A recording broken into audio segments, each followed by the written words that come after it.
There's a client that I coached, and he lives for singing. That's his passion. He loves to sing. That's ultimately his purpose. He wants to pursue singing and see what he can do with it, post videos and share it. It's like, here's me singing, and put it out there. However, his life, talking to him, feels like he's Batman. I'm like, you must be like Batman. Now, not a good version of Batman. Batman where he has at home his secret life where he goes home. He's like, yes, I can be me and sing and be loud.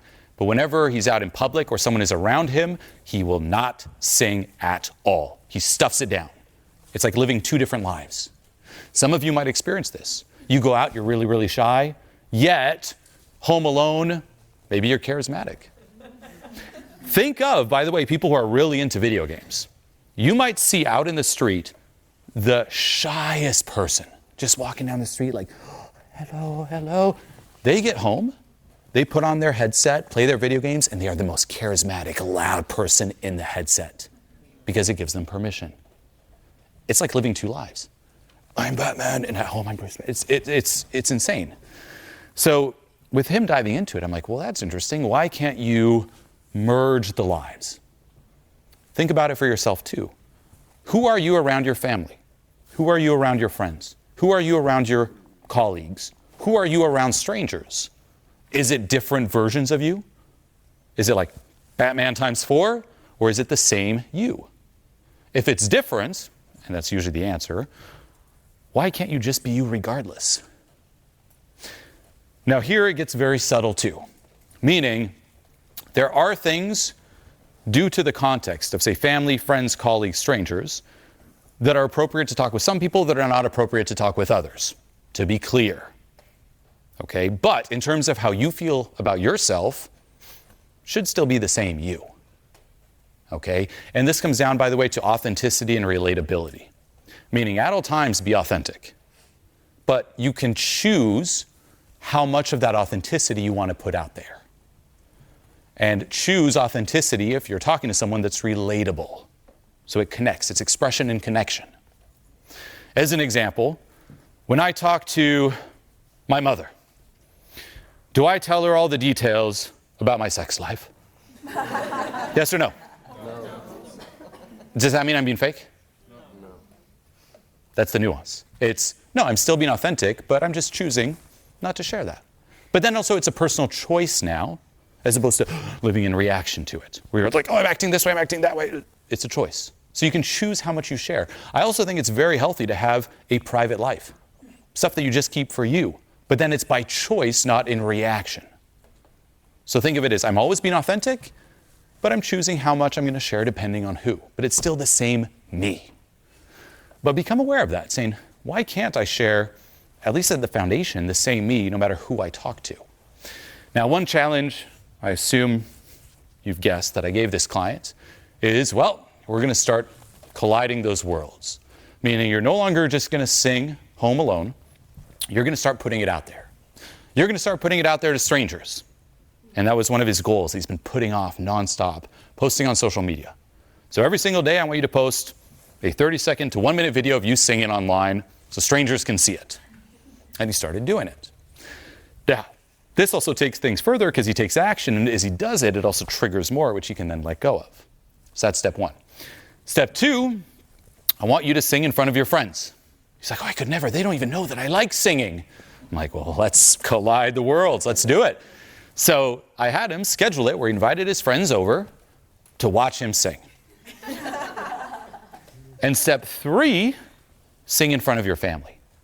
Now, his family lived a bit further away, so he had to schedule a Zoom or Skype call and then sing in front of him. And that was the scariest one. Can you guess why? Because that's where the conditioning runs the deepest. You've probably all noticed this, and it's a famous saying in the spiritual world, if you want to get triggered, go hang out with your family. Right? The vacation holidays should actually be called Trigger Fest days, because you are for sure going to get triggered. You might even sense yourself, speaking of masks and roles, you might even sense yourself reverting back to thoughts, emotions, and behaviors that you had as a child. Like outside of the house, you're like, I'm an adult now. And then you go back and you see your parents. You're like, I'm just the kid. And you're like, what's going on? It's like I'm reverting back. It's taking over. Yeah, because the conditioning runs deep. Holidays are coming. Holidays are coming. Oh yeah, well, Trigger Fest days, buckle up. Now, there's actually a beauty in that, meaning when you're triggered, it's actually good. People try to avoid getting triggered. I love it because it helps you become aware of some of the things that run you. Meaning something got poked at.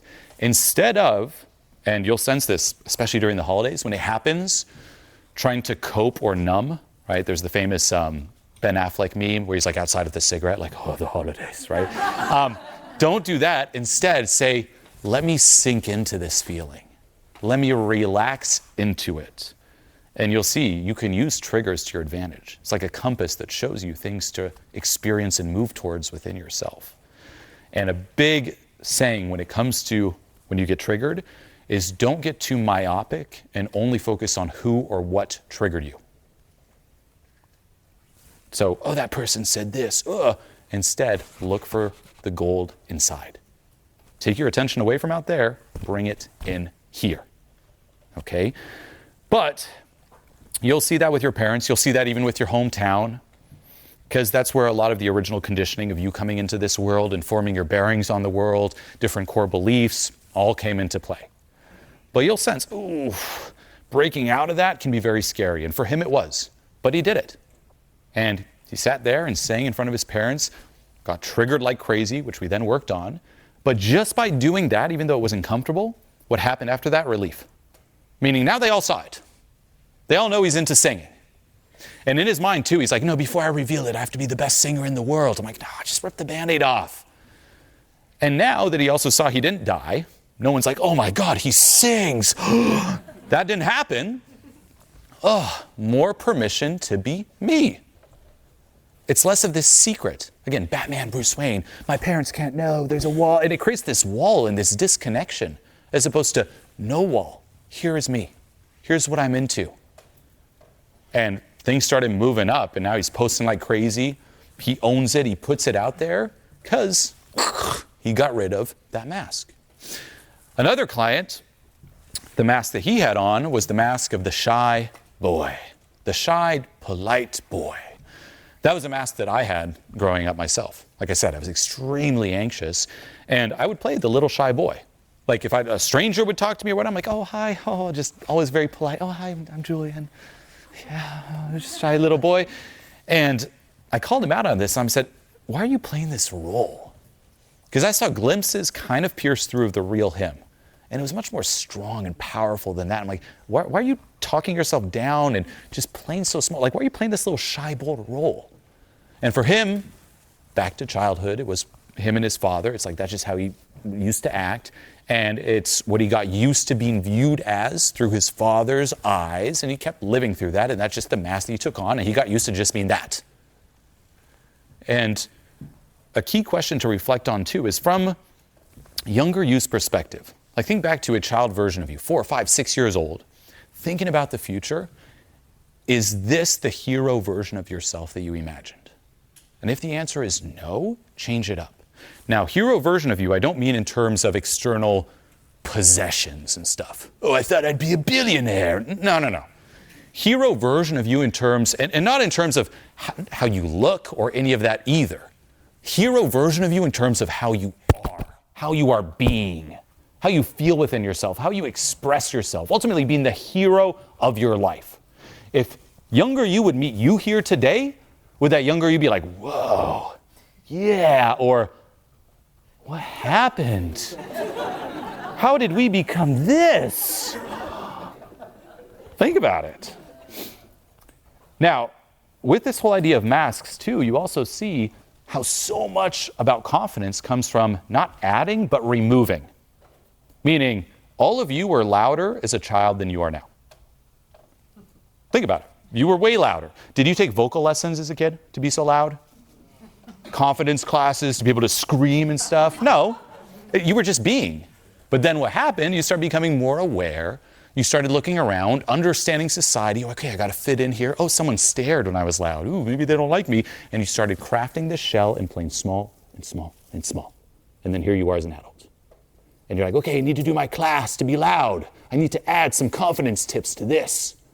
No, you need to remove the shell and get back in touch with that way of being.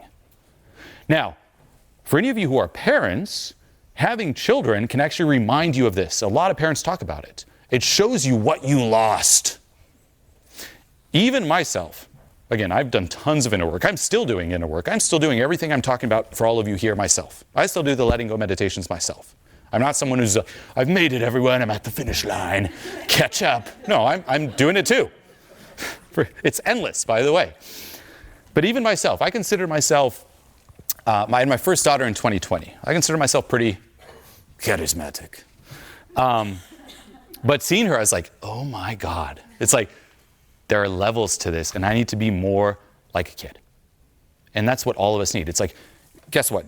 You have all the serious how-to knowledge, etc., and success and discipline out there. Yeah, great. You have the intellect of an adult, but you lost that childlike way of being, that childlike passion. And the more you embody that, one, the better you're going to feel. The more things will be effortless because work transforms into play. Let it land. And that's where you can just keep going and going and going, and you don't burn out because it's play. You have this aura that people want to be around because they're like, I want some of that too.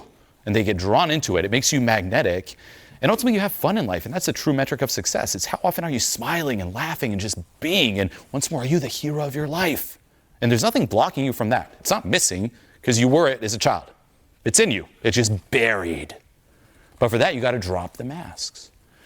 So that was one I also had him reflect on. I'm like, is this it? Like, younger you, it's like, what, seeing this shy boy front? And he's like, you're right. And an assignment I gave him on the external side, just like the first client, where it's, okay, sing in front of everyone, merge the worlds. For him, I told him, be the loud, obnoxious American. Why are you holding back? If you know that, once more, you have value to offer, why not own it and put it out there? Why, because the implication is otherwise like, I'm sorry I'm taking up space, everybody. And I used to operate like that too. Like I said, I really relayed this comment, like, oh, you are the old me. Meaning even when I would talk, like even in school, the teacher would ask me a question, I would speak very quietly, and I would try to just speak the least amount possible. And the belief under it is, I'm sorry everyone, you're hearing my voice and I'm taking up space and taking up time. I'll just get it done fast. So it's this, no attention on me. And I wouldn't take up space in terms of volume. I wouldn't take up space in terms of how much I talked. I wouldn't take up space even physically, like, hey, here's me. Now, it's different when I say obnoxious, being like, hey, here's me, but also being respectful and finding a win-win versus being like, here's me, everyone, like, and crossing other people's boundaries. No. But I was like this. I was like, no, don't take up space at all. Energetic-wise, same thing. Like nothing would project because I was afraid, like, I'm not valuable enough to be seen. Me being seen, me being heard is a burden on other people. And then it's changing it. It's like, well, no, if you are good and you have value, be obnoxious about that value. If you have great news to share with someone, wouldn't you shout it like over the moon, just like, here's the news, and be obnoxious about that great news? We're sorry, everyone, there's great news. So be obnoxious about you. Why not? And again, obnoxious doesn't mean being disrespectful, but it means owning it. Hey, here's me. And he started doing that, and immediately reactions in his close friends, close family, like night and day. People are like, what happened to you? Because they were so used to the shy boy front. Now, it does bring in another point, though, where if you start acting differently, start removing, start letting go, start remembering who you are, it is going to disrupt the status quo. Because people are used to the mask. You're ultimately doing the Batman reveal. It's been Bruce Wayne all along. Like that's going to happen in your life. It's like, wait a minute, he's not the shy boy. What is this? Now, some people are going to be cool with it, and that's great. But is everyone going to be cool with it? Not necessarily. Some people are going to be like, wait a minute. I thought you were the shy boy. What is this? And they're not going to like it. And that's something where you do have to sit down and realize that true inner work is going to disrupt the external. Things that you might have resonated with, you won't resonate with anymore. People you might have connected with, you won't connect with them anymore. Friendships might suffer. Relationships might suffer. Your job, you might even say, well, actually, this is not my purpose at all. I was doing it for all the wrong reasons. It disrupts a lot. But let this land, if someone is not okay and they're like, I don't connect with you being real, that means they only connected with the fake front. And as we talked about before, that's that flashlight. It scares away the wrong people. And you have to be willing to go through, I call this the destruction phase of transformation. That's part of it. So make that pact now. Are you willing to do it? Because there will be ups and downs. Not everyone's going to gladly accept you with open arms and be like, oh, the confident version of you, yes. No, and people will also test you on it too, by the way. They're going to poke at you to make sure it's real and authentic. Are you messing with us? What is this? Poke, poke, poke. And then people revert back, no, you're right, I'm the shy boy. So he says, no, yep, it's me. Take it or leave it. So for him, completely changed his life. Another mask, and this links a lot to people-pleasing, is another client where for them the mask was, I must be a good person. Now, I told him, drop that, be a bad person. No, I'm kidding. That does not mean be a bad person, but even something that sounds so good on paper, be a good person, which I think everyone should be. If you force yourself to be good, it does more harm. Meaning, you can't force goodness. Because otherwise, you put all this pressure on you, and it creates a lot of internal hate. Where it's like, I must be a good person. Let's audit all the aspects of me. Here's all the good ones. That one's not too good. Oh, my shadow, the darker aspects. No. Self-hate. And it's way too much pressure. No different than a people pleaser. Must be nice. Any must requirement, drop it. What you realize is when you give up on this and you start saying, hey, instead of being good, let's make the goal being me. All that is me. When you do that, you start feeling good. When you start feeling good, you start doing good things. People who feel good don't do bad things.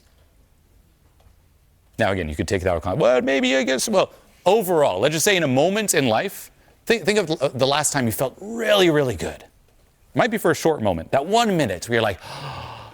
In that 1 minute, did you feel inspired to do something bad? No, because you felt good. So think of being a good person comes as a byproduct of being all that is you. Be real versus being good. Be real versus being nice. And by being real, you'll see that you'll naturally be inspired to be good and to be nice.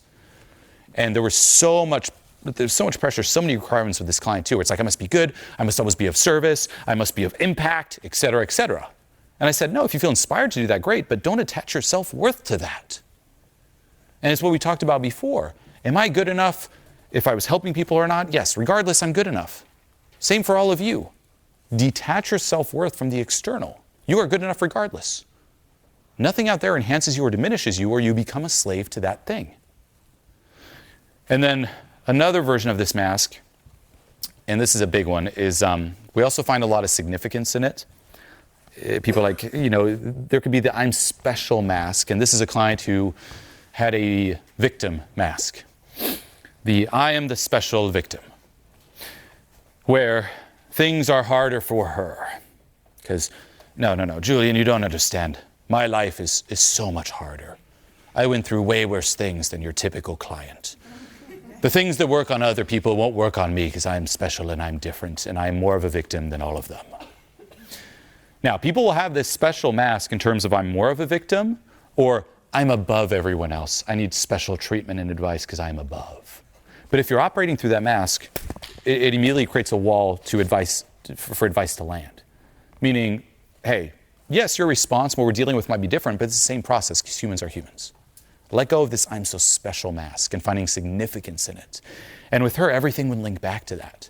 It's like, oh, everything's just so hard. Oh, you don't understand. I'm a victim here, I'm a victim here, and I'm a victim here. And just love talking about it and fueling it.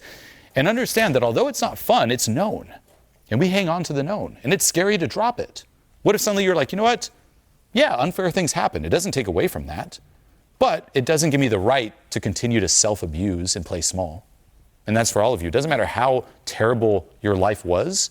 It doesn't give you the right to play small and throw the rest of it away. It's not a reason. You could play the contest. I have the worst, most horrible life in the world, and you win a prize. Objectively, you have the worst life in the world. Still does not give you the right to throw the rest of it away. At all. So, for her, that was that. And then dropping that is scary, because then it's like, well, who am I now? And everyone knows me as that. Every time I talk to someone, a friend, a family member, a coach, I'm always the victim mask, the victim mask. And it's the same feeling of dropping that as all the other clients. And think even that first client, dropping it and singing in front of his parents. They're going to see that I'm not that. It's the whole Batman. So stop living double lives, triple lives, quadruple lives. Try to collide it all. And you'll see it's like so much more relief. And put everything out there too. Like I said, back to authenticity. Choose what you put out. Be calibrated. But the more you put out, the less pressure. Meaning you don't have to hide. With myself, I put out all my weirdness, my quirks and stuff, where now it's like you've seen it all. You've seen all my weirdness. Here's me. Not hiding anything. What you see is what you get. As opposed to, oh, here's me. What you see is what you... It's like, then you're hiding stuff. So whatever you're hiding, is there a calibrated way to put it out there? And think back to the movie 8 Mile by Eminem, if any of you have seen that.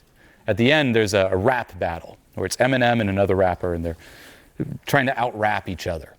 And a lot of these rap battles is ultimately, let me rap and talk down the other rapper with really good rap skills. How does Eminem, spoiler, win at the end of that movie? Obviously, imagine he lost. It's like, yeah, he was a loser in the end. How does he win at the end? By putting all his weaknesses out there first. So he actually talked himself down and rapped about himself. And because he talked about all his weaknesses, he took away that ammo from the other rapper. And the other rapper's like, you already did. You said I was going to say. Same here. Put your weaknesses out there. You're free.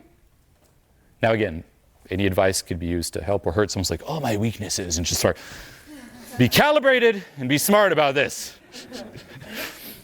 But overall, the biggest one is just in terms of what you feel, more so than actual facts. The sooner you're okay saying, you know what, I'm okay being seen, feeling everything. Really. I'm okay being seen, being nervous. I'm okay being seen, being sad. I'm okay being seen, being angry. All that pressure is off just there. So start just with feeling. And notice once more how often we stuff it down. Just practice on a daily basis. Let me be more vulnerable, be more open. It doesn't make me weak. It actually shows the courage that, hey, I can be like this. And here's the behind the scenes. What you're so scared of, like just quickly tying it back to you, same with, I don't want people to see me cry and be sad. What you're so scared of is that you're different and you're one of the only ones who does that. But everyone feels those things. All of us were sad at times. All of us were angry at times. All of us were stressed at times. We all feel it. But yet we still act like it's this dirty secret. Like, oh no, they'll see it. What are you talking about? We all do it. And when they see someone else giving themselves permission to feel it, like I said, it's actually inspiring. It's actually attractive because you're like, oh, I want to be around that because I want to feel that too. How do they have that permission? Hey, if you're attracted to the vibe that I put out, whether it's in the videos and stuff, it's simply because I'm giving myself permission to be me. That's it. That's literally it. And a part of you is like, what's my version of that? How can I be some of that myself? Let me learn. Let me find out. You'll have that same impact on other people. And you'll see it's so easy, by the way, to be charismatic, magnetic, and stand out because everyone is playing so small and they have this shell and they're refusing to be seen and put it out there. Go first. Is it scary? Yeah. Will eyes be on you? Yeah. Will people judge you? Yeah, but that comes with the territory. Hey, you can't be like, I want to be popular and cool and I want people to be like, well, who's that? Well, for that to happen, people have to stare at you and judge you. And they're going to judge you in positive ways and in negative ways. But it comes with the territory. You can't be like, I want that, but I also want no one to notice me. No, you have to be noticed. And then again, it's working in that relationship where you realize nothing out there affects me. I'm free. Nothing out there. They don't determine who I am. They don't determine if it's okay to feel what I'm feeling because I'm me and I'm the final decider. I'm the only one living my life. And you'll see, just by doing that, you'll start standing out massively. And people want to be around you because they'll hope that some of that energy will transfer onto them. It'll seem like you have some superpower. It's like, how do they do this? And in a world that gets faker and faker, easier to stand out. It really is. We think the competition is so high, it's not. And what's scary for you is scary for everyone. Let this land too. You're not the only one who's scared of being more authentic and being loud. Everyone has that fear. But what it means for you is if you're able to let go and relax into it and go through it, then you did something that very few people can do. You did something that's unique. Something that is unique is something that also stands out. The more unique things you do, the more you stand out, and the more value you also have to offer. Because you walked a path few people have walked. So instead of being like, oh, it's hard, oh, it's scary, I can't. Be like, you know what, it's also scary and hard for everyone else. Let me be that exception. And why not me? Back to that child you, why not be the hero of your life? What are you waiting for? Give yourself permission. Now, what you just watched here is just a small piece of a larger system and process. So what you want to do now is click this video here to see exactly what I'm talking about and how it all fits together.